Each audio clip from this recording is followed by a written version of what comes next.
when my marriage was in a horrible place. And I don't know if I've ever told this story. My wife, me, my babies, we all moved to Alabama because our finances were crazy. We moved in with my folks because I had just completely lost control of life. And so because of my mistakes, we now had to move in with family in a completely different state. And even with that being the case, I remember looking at my wife and saying, hey, I don't want to be married. I don't want to deal with this no more. I can't be what you want. We got to call this quits. And she looked at me and she was like, hey,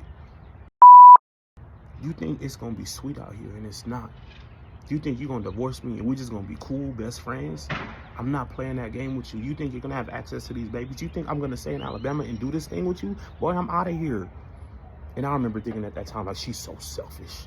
Why would she want to make my life a living hell? She know this ain't good for us. Why can't we just divorce and I'll be the best person that she's ever experienced because I don't have the weight of marriage? And I was just so irrational.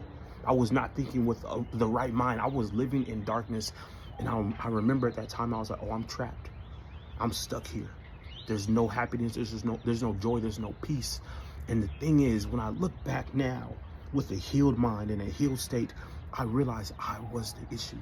I was choosing unhappiness. I was choosing unrest. If I had made a conscious decision that, listen, it does not have to stay this way, and tomorrow I'm bringing peace, I'm bringing joy, I'm bringing compassion, I'm bringing sacrifice, I'm bringing partnership, teamwork, intimacy that thrives. I'm focusing on our spiritual lives. I'm allowing God to lead us from day one to the end of time.